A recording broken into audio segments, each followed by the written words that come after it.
no other. And let me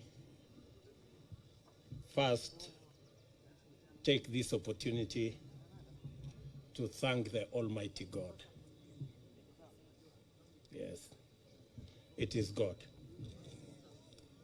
I say it is God. Without God, we wouldn't be here.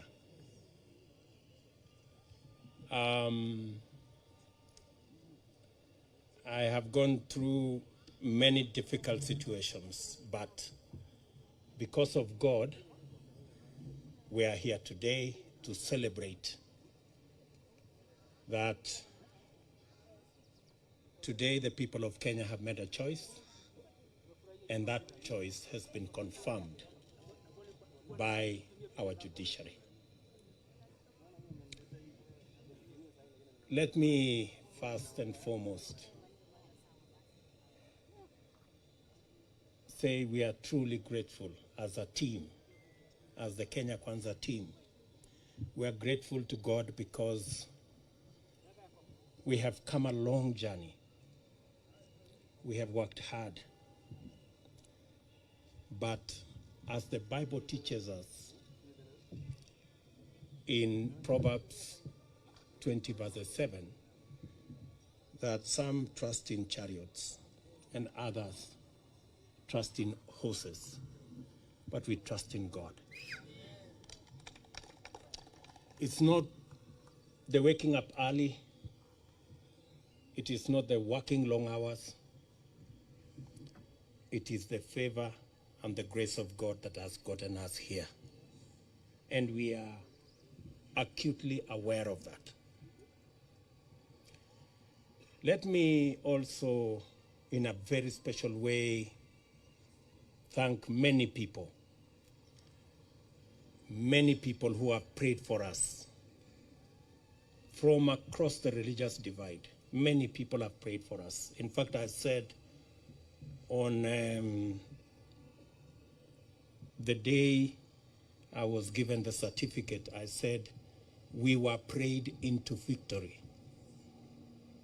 I want to thank many people who prayed across this country. Many people fasted. And we are truly, truly grateful. And I want to say to the people of Kenya and to those who have made effort to get us here, that we will not let you down. We will work hard and we will not let you down. Let me also, in a very special way, thank my friends, starting with my wife Rachel, who prays for me every day. Before I leave the door from that house behind me, she always holds my hands and prays for me. And my children, for believing in me and always encouraging me. Very special thanks goes to my friends seated here, the people we started this journey with, under very difficult circumstances. I know many of you have suffered because of being my friends. Many of you have been taken to court. Many of you have been harassed, your children, members of your families. The only crime is that you chose me as a friend. I don't take it for granted that you are my friends. We started with many of you who are formerly members of Jubilee. You know what happened to us. I do not want to say. But we believed in a better Kenya. We believed in a freer, more democratic, more rational Kenya. Along the way, many brothers and sisters joined us from other political parties. I want to also say a very big thank you to them. They gave momentum to our journey. And I want to say asante sana.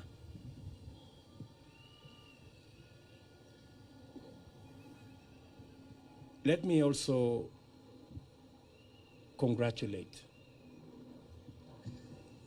and recognize and appreciate the people of Kenya who believed in us. They went out of their way. Under very difficult circumstances, they believed in us. They listened to us. You know, the legendary Mama Mboga and Boda Boda guys, they are the heroes of our campaign. They defined this election. They were the embodiment of our quest for a better economy for our Kenya, for our country. The millions of Kenyans who believed in us. Today, by voting for me, the millions who woke up early to go and vote, they have not only voted for me, but they have opened doors and gates for their own children in every village, in every neighborhood, knowing very well that their children as well can become leaders. And every child is free to dream, and every child is free to aspire to any office. And working hard, believing in God, they can get wherever they want to go. I think my election opens possibilities for all our children, irrespective of their background, irrespective of where they come from, irrespective of their financial status. But this afternoon, with the unanimous decision of the Supreme Court of Kenya, our lengthy, suspenseful, and protracted election has come to an end. My fellow presidential candidates and I made our respective cases before Kenyans and submitted ourselves to their sovereign decision at the ballot. After the results of the vote were declared, it was taken up before the Supreme Court for scrutiny to make sure, beyond all doubt, that the will of the people had prevailed. The court returned its verdict, and I welcome it with tremendous humility. I salute the judges of the Supreme Court who have performed their duty with utmost fidelity to the Constitution. They listened to all parties, considered all issues, applied the law, and demonstrated their learning, impartiality, and patriotism. Their professionalism has elevated the stature of the judiciary, enhanced the place of petition process in legitimating election results as the true reflection of the people's decision, and afforded the nation an opportunity to reflect. It also afforded the nation an opportunity to debate and to come to terms with the implications of the last general election. I do not take this for granted, and I thank the judiciary in general and the Supreme Court in particular for staying strong as the shining beacon of constitutionalism and the rule of law, even in the most daunting of circumstances. And you know what I mean. The Supreme Court scrutinized, examined, and dissected and tested the declaration of the Independent Electoral and Boundaries Commission against the high standard established by the Constitution. The decision vindicated the Commission's effort to go all the way and deliver an election that exceeded public expectation and fully met the constitutional threshold of a secure, transparent, free, fair, and accountable election. The return of a unanimous decision on all the 9 issues confirms the fidelity of the IEBC to both the law and the Constitution. I therefore commend the Commission for their noble achievement at tremendous and regrettable cost to serve the people of Kenya by ensuring that their sovereign will is upheld. As I do that, we are all aware that there are men and women who lost lives in this election when they shouldn't. There was blackmail, threats, intimidation, and all manner of attempts to subvert the will of the people. The IEBC stood firm. The judiciary has vindicated the IEBC. This appreciation takes us to the point of proper appreciation of the just concluded legal process. Many of our supporters were a little unhappy about the delay, and some might have been tempted to impute bad faith in the petitioners who they saw to be taking advantage of the law to frustrate their wishes as expressed through the ballot. A lot of this anxiety is the result of long-standing suspicion of national institutions, especially when political contestation is involved. The Constitution of Kenya 2010 has done a lot to create comfort in institutions and the rule of law, and we continue to make encouraging progress on the path towards becoming a higher trust society, standing fully on its constitution. It was therefore perfectly legitimate for the petitioners to go before the Supreme Court to have their questions answered, doubts assuaged, and fears allayed.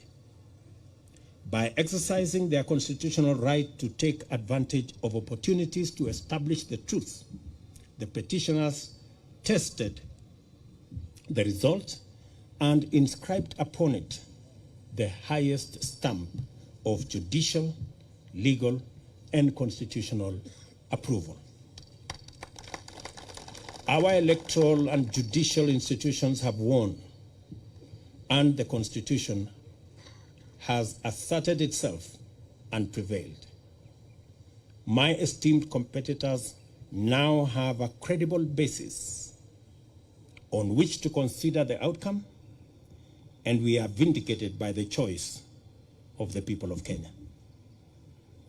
The court's decision completes the loop of institutional stewards of the rule of law, entrench our Constitution, and express the sovereign will of the people who have articulated themselves quite eloquently, directly, and through their constitutional institutions.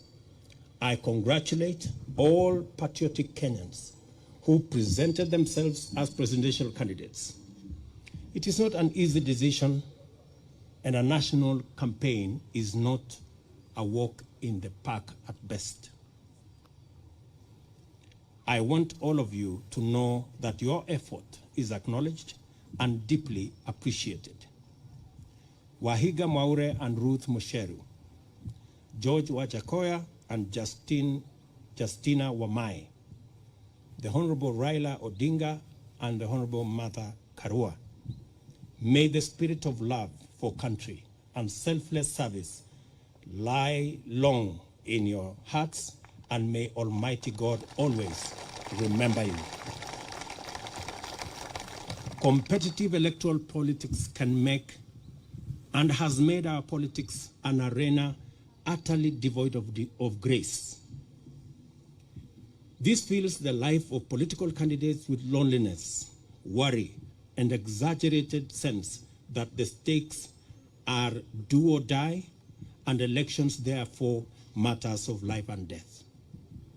It poisons political competition, exterminating the sporting spirit which unites winners and losers by enabling them to access the grace to define their relationship in terms of what they share and not what divides them.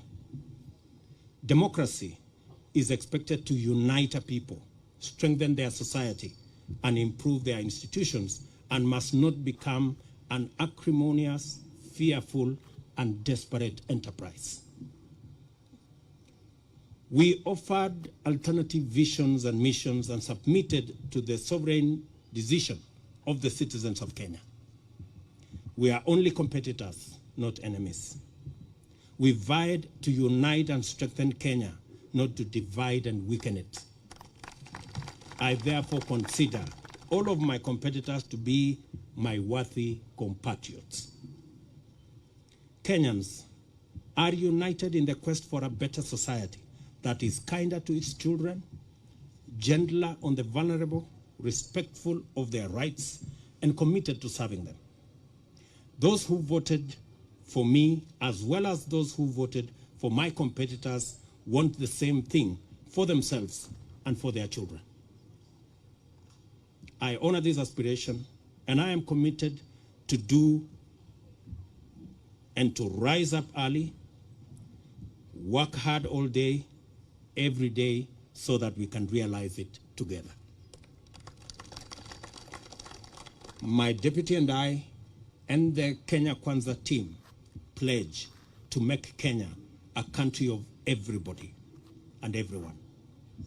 My administration shall do justice to all, regardless of their social status, religion, ethnicity, gender, whether they voted at all or whom they voted for.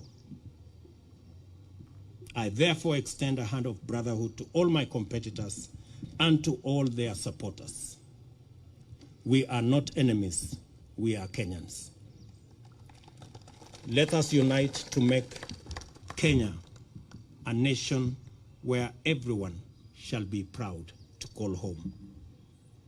My administration will recognize in full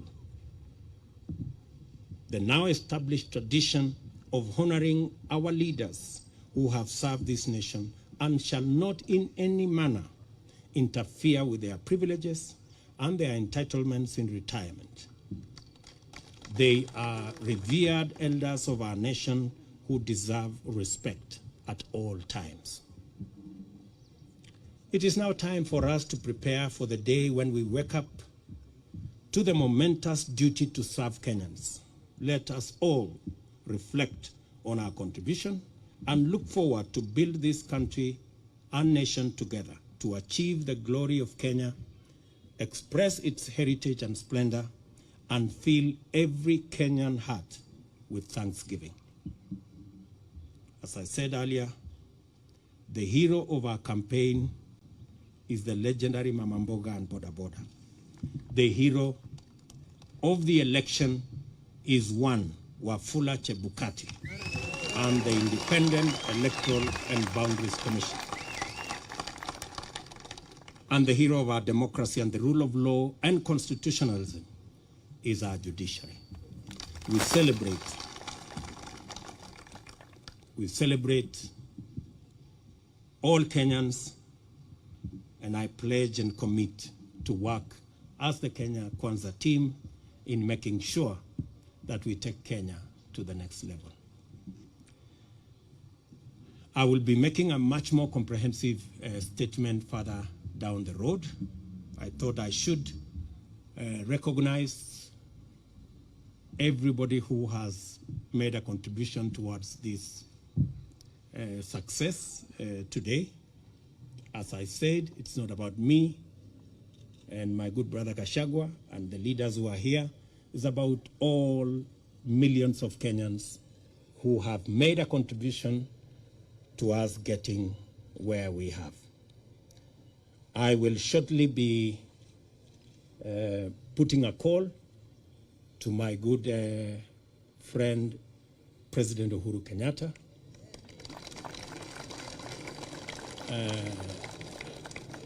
We have not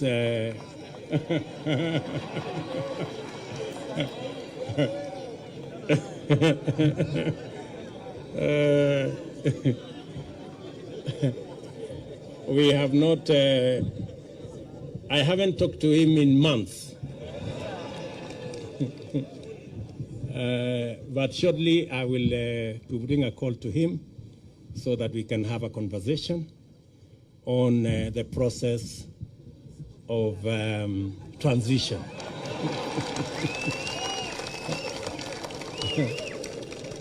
Yeah. Yeah. I know he worked hard in his in his own way, but the people of Kenya have made a decision. And we have absolutely no issue with the democratic choices of any Kenyan. You remember I said earlier, when I chose to support Uhuru Kenyatta, I did not give him conditions that he must support me. I have made that very clear. So I take no offense at all that he decided to choose and support somebody else. And therefore, we will remain friends as we have been in the context of where we are. And, and we look forward to building on the foundation that's already there in the many issues that I worked with him, and be able to take Kenya to the next level in the many things that we would have wanted to do that we did not do. We are a very responsible people. Government is a continuous enterprise, and we will complete all the projects that have not been completed, as we have said, and we will build on that foundation the programs that we have committed to the people of Kenya, and we will hit the ground running because we are aware of what we need to do. I will also be putting a call to my worthy competitors, beginning with Raila Odinga, my worthy competitor, with his Azimio team, so that we can begin to contextualize how we are going to work together for the people of Kenya. Those of us who will be working from the executive, and the Azimio team who will be working from the opposition.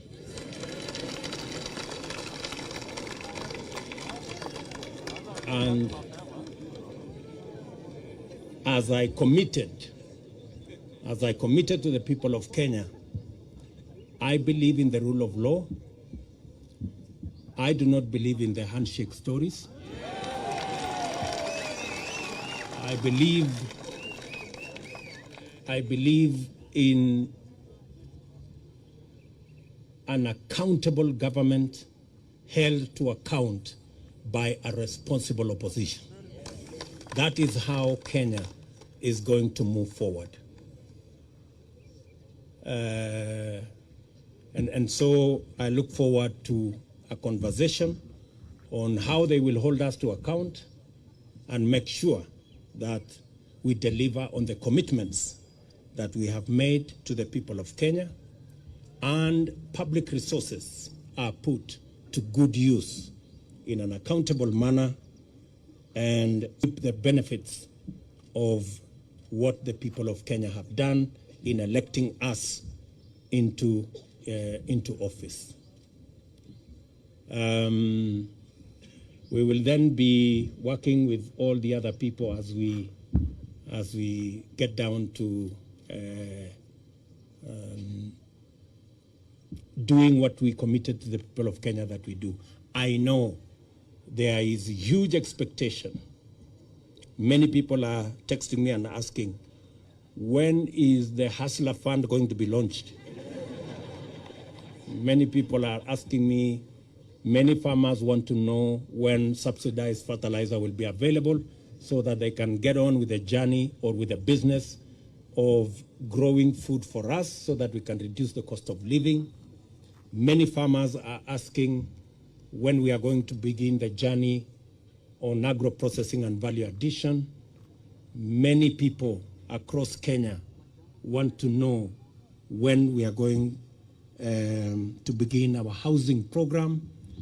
I want to commit that as soon as we are sworn into office, in fact, beginning tomorrow, I will be working with the people in government offices so that by the time we get sworn in, we will have work to do and begin the process of implementing our plan. Let me say to all of you, I know many people have come here. I know many members of parliament are here, many governors are here, many senators are here, members of county assemblies. Let me take this opportunity in a very special way to recognize our legal team, led by Senior Counsel Fred Ngatia and Senior Counsel Kioko Kilukumi and Senior Counsel Kiragu, and of course, my chief agent and team leader of the legal team, Professor Abraham Kithure Kindiki. And all the senior lawyers here, let me not mention all their names. We had the best legal team anybody could assemble. And we are very proud of you, ladies and gentlemen. Thank you very much for protecting our victory and for doing your bit. I remember when I talked to them, I told them those of us who are politicians have done our bit. We handed over the baton to them, and I told them they should not drop the baton. And they brought it home in one piece, and we want to celebrate them. Tuwapige makofi jameni hawa makofi. Let me also say, for good record, that these great men and women, our legal team, volunteered their services for free.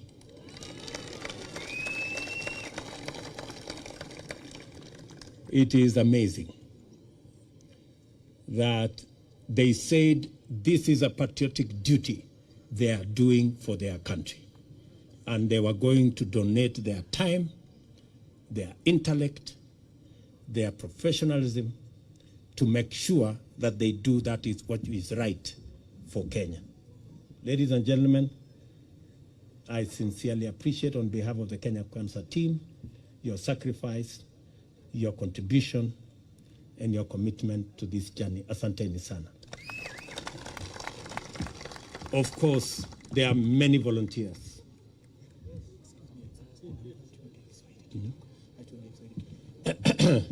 There are many volunteers who came across. There are many people who supported us in many ways. There are many people who contributed merchandise.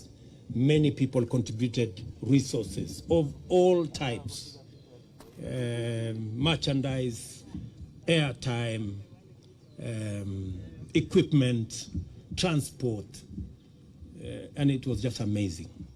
We ran a campaign. Many people believed that I was very organized, but I want to tell you, it was not me.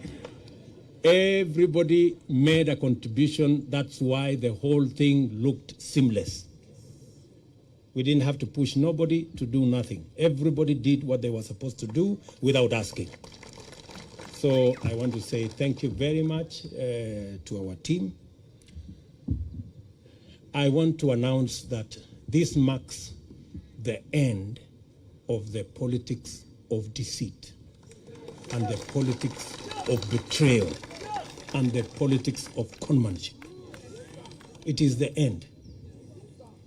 We want the politics of the Kenya of the future.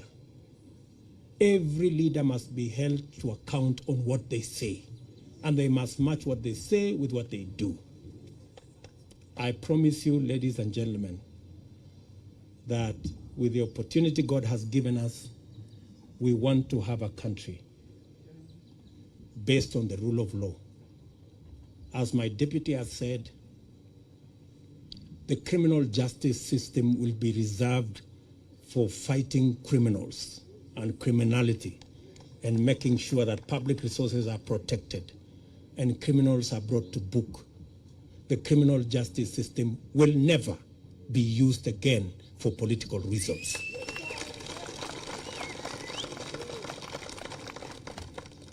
Let me say it again. The criminal justice system will never be used again against those who have a contrary view, political view to ours. I want our competitors to rest assured that though the rest of us have been subjected to threats, blackmail, intimidation, and unnecessary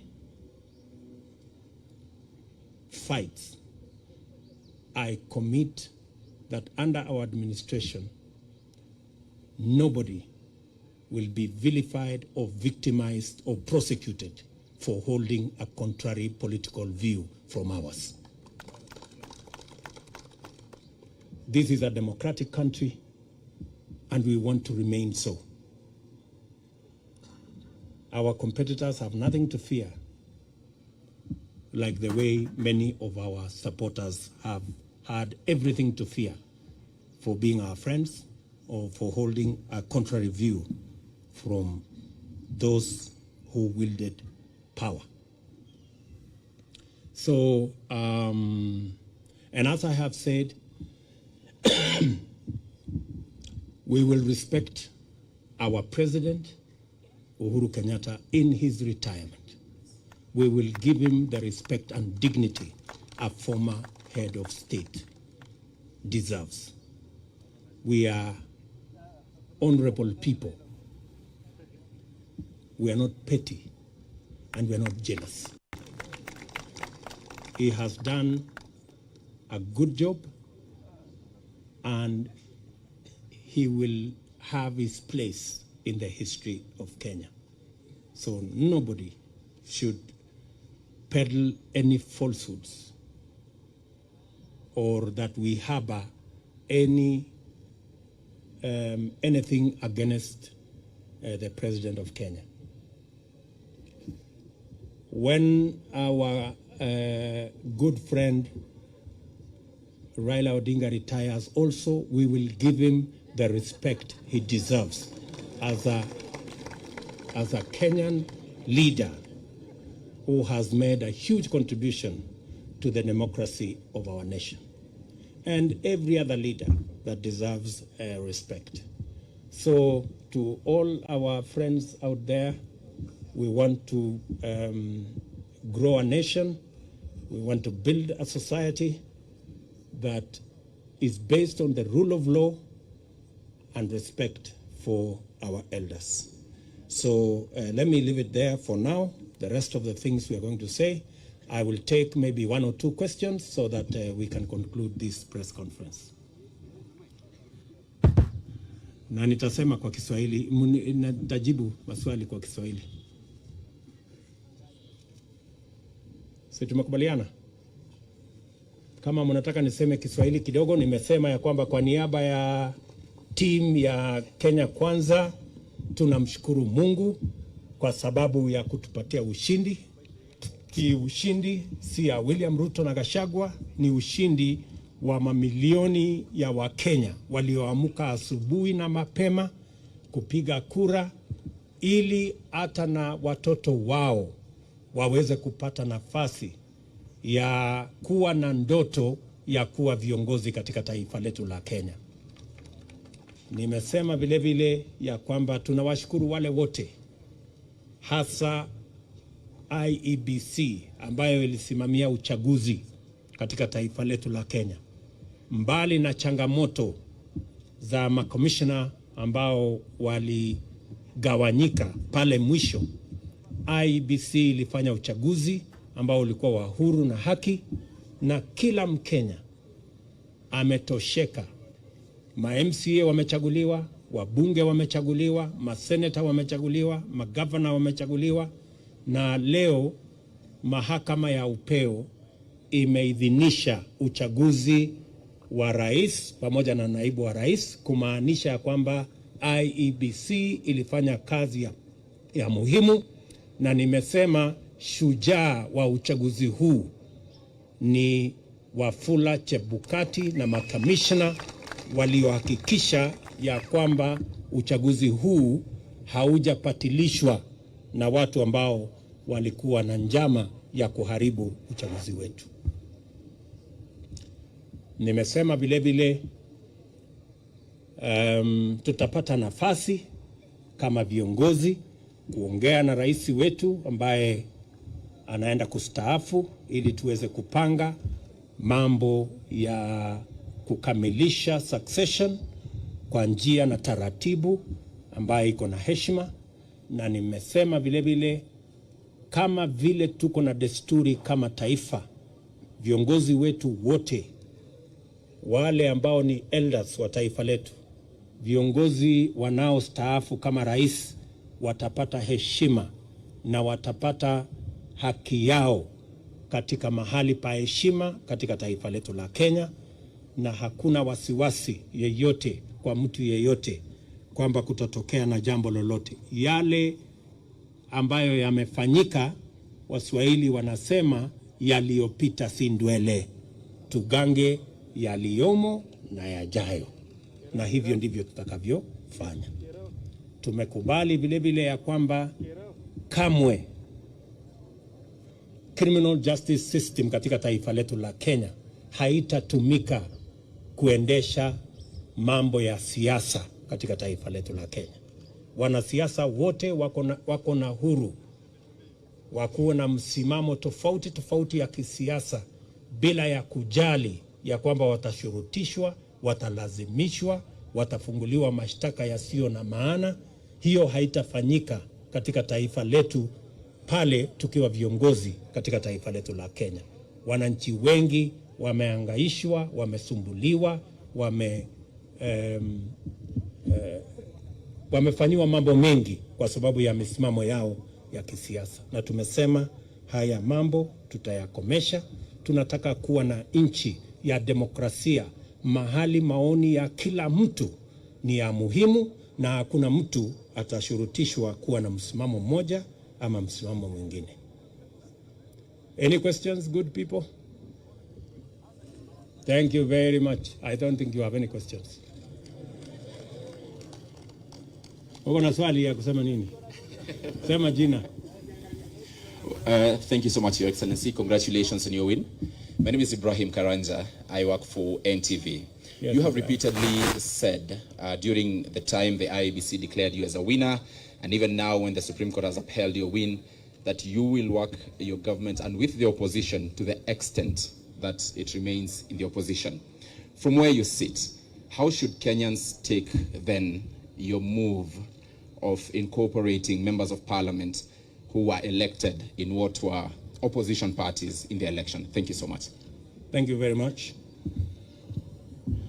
You know, as I have said, there are many people who today are in Azimio, not because they want to be.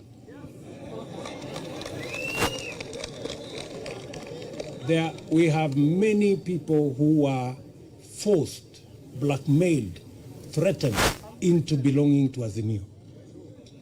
There are many leaders. If many of these leaders, if they tell you their stories, they are horror stories. Many of them were told, if you don't join Azimio, this court case, KRA will be brought on you, and many other threats. And that's why I said the other day, our good brothers, competitors on the other side, they have to really think of how to take their coalition into the future now that they don't have the instruments of blackmail, threats, and intimidation. Because they have built their coalition using force and blackmail. And you know, this is a country, a democratic country, and you cannot force anybody to make political choices they don't want. Imagine even a law was passed that makes people prisoners of a certain coalition. That once you sign a piece of paper here, and they make sure you sign that piece of paper at night when the lights are switched off. And then you are told, once you sign, you cannot leave. You know, that is not we all want to belong to. So there will be people who will want to join Kenya Kwanza, and you know, a majority of the people who have decided to come and join Kenya Kwanza actually were people who we were together before. They were just boxed into a corner, threatened, blackmailed, and told they must belong to a different formation. So, because we are a country of free choices, yeah, I want you to know that we will have an opposition in Kenya. There will be no handshake like the one we witnessed before, that creates a mongrel of a government where nobody knows where the line is. That one will not happen. But there will be people who will choose because of preference, because, for example, I'm sure maybe you are talking about Ali Roba and his team. Ali Roba and his team are members of Jubilee. We were together. Or Kiraitu Murundi for that matter. These are people who were together. They were just told, you must be here, otherwise X, Y, and Z will happen. Now that we are breathing fresh air and freedom has arrived, they are now, they can now make the choices. Thank you very much. Any other question? Yes, my good friend. Mpatie ule microphone.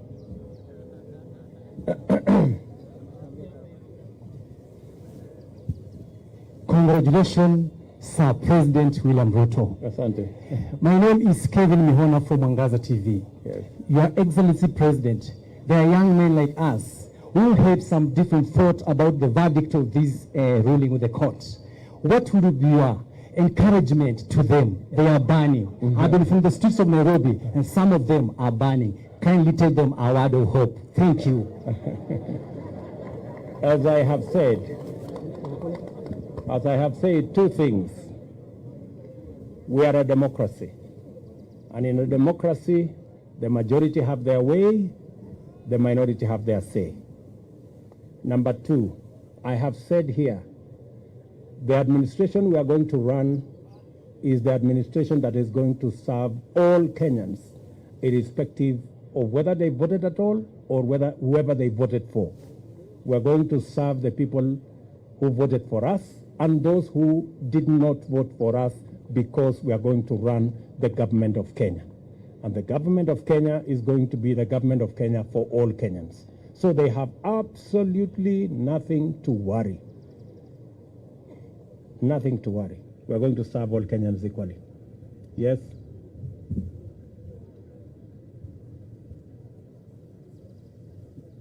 Mr. President, congratulations. Thank you. My dream was to be a professional footballer, but I had to kill that dream. What's your plan now that you're in power in terms of stadium and making sure the football in this country works? Because there are so many dreams out there have been killed because of individual selfish reasons. What's your plan on that one? The same way the people of Kenya have made my dream a citizen from nowhere come true. As I have told you, I will work hard. You have read our manifesto on matters to do with sports, and we will work hard to deliver on our commitment so that people like yourself and many more who have dreams and their dreams stagnated or died because there was no opportunity, that we create that opportunity so that people like yourself or even other people who have aspirations like yours can also attain or make their dreams come true. That's how. That's how. Yes, one last question. Yes, give. Yeah, my name is Ken Yes. Jenga Wambui from Minoro TV. Yes.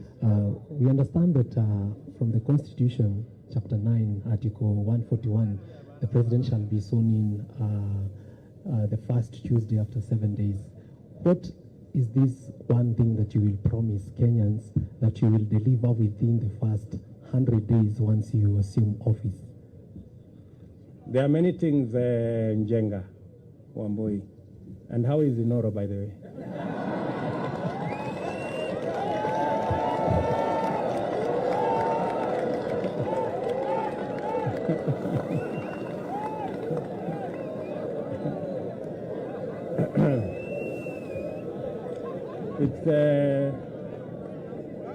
It's good to have you around. And I want to promise you that you will be treated equally like all other Kenyans. I know sometimes people think the people who really fought hard against us that we have a grudges. We don't. We are Democrats. And we will work together. However, I will, your question on the first 100 days, let me not say it today. I will be making a statement on my inauguration. Just be patient kidogo. Sawa Bwana Njenga. Asante. One last one. Where are my good friends from Citizen?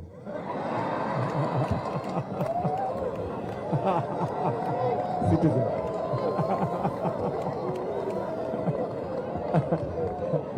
No, it was.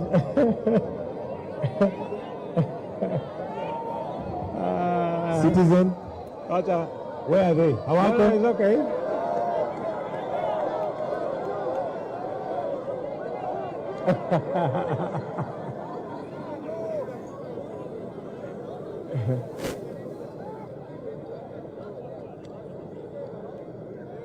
Yes.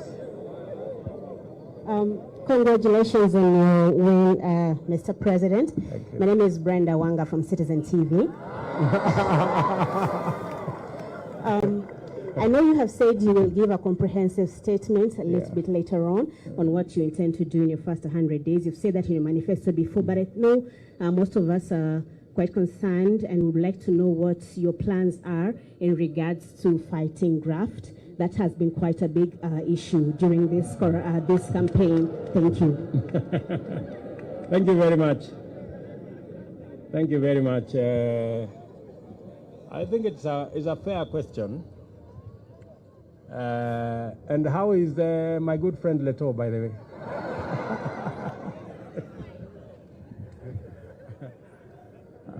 And say hello to Chemutai Goinchi. So, as I have said, I am going to make a comprehensive statement. And I want to promise you that among the things I want to do on the 100 days, one is going to be about tackling corruption.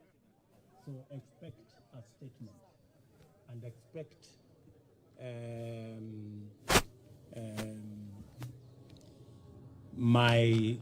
there are two things that I said in the manifesto.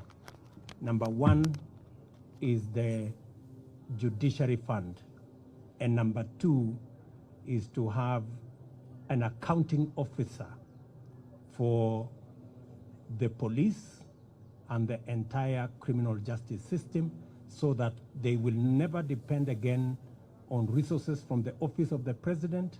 They will have their own independent budget and an accounting officer, so that they can go after anybody that is involved in graft or in wastage or in theft without getting permission from the office of the president. We will treat those institutions as the Constitution expects us, as independent institutions. But I'm going to make a statement about on that, or as among the things that will be in my 100 days to do list. Sawa, very good. Otherwise, I think we can leave it there for today. Mimi nataka niwaambie asante sana for coming. All the good friends from the media, thank you very much. We're going to be sharing information with you as often as we can. And I am just requesting that let's put the campaign behind us and let us look into the future together. We may all have supported different candidates, but the people of Kenya have made a choice. Sindio? Sasa tujipange tu kwenda mbele pamoja. Bas, asanteni sana na watakia baraka ya Mungu. Thank you. All right, kindly let's remain seated. Kindly let's remain seated for a minute. We'd just like to have a few photographs, Your Excellency, with your permission. So those of you that have seats, kindly just remain seated very quickly. We'll just have photo ops with His Excellency and the Deputy President-elect, followed by another picture with their spouses. Then we shall also have the legal team, followed by members of parliament. So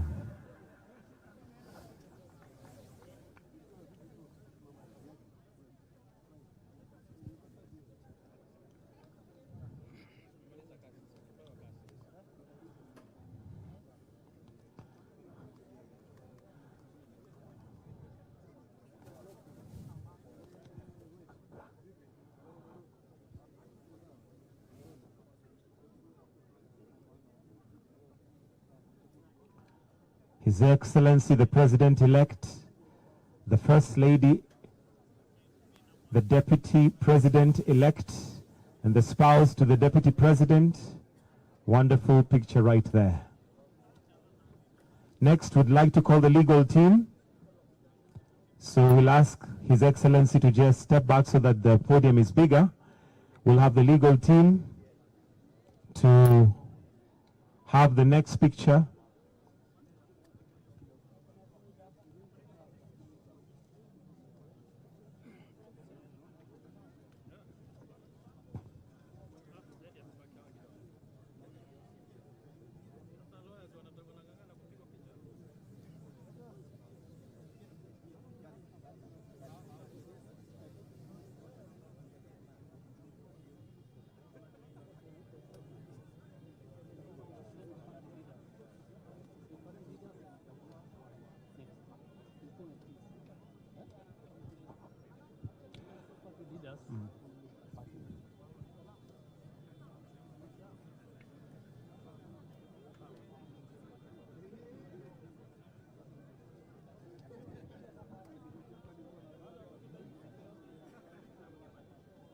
After this, we're going to have party leaders take a picture with His Excellency, the President-elect and the Deputy President-elect. Kindly, legal team, resume your seats. Party leaders, party leaders, party leaders. Then it will be followed by governors. The next picture after that will be governors.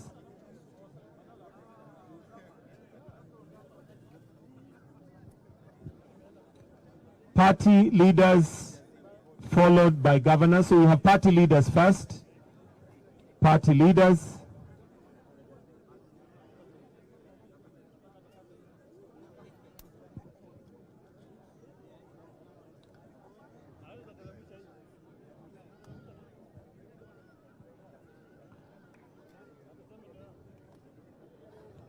Party leaders. Then next we're going to have governors.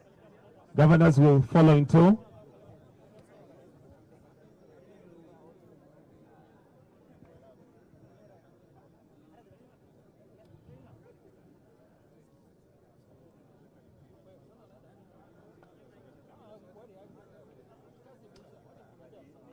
All right, governors to take a picture with His Excellency, the President-elect and the Deputy President-elect. Governors, please, would like to do this quickly, tafadhali. To redeem time, governors, kindly. Governors. After that, we will follow that with members of parliament.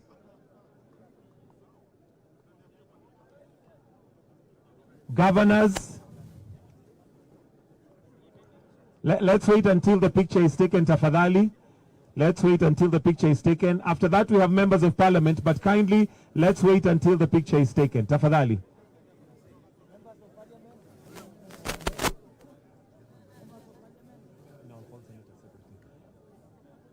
Members of parliament.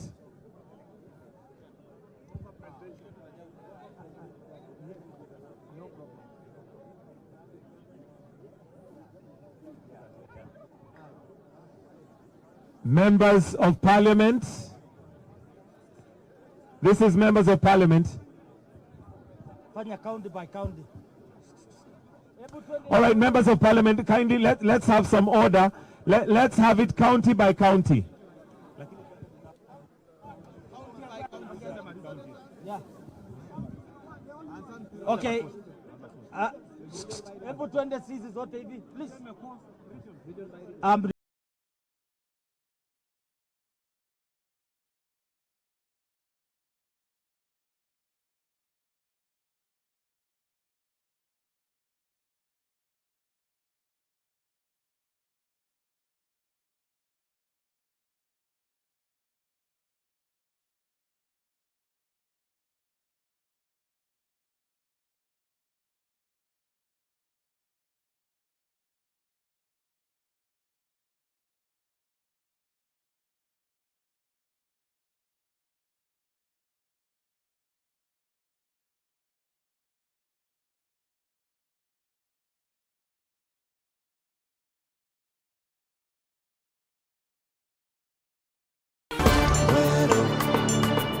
Eje ni Wero TV.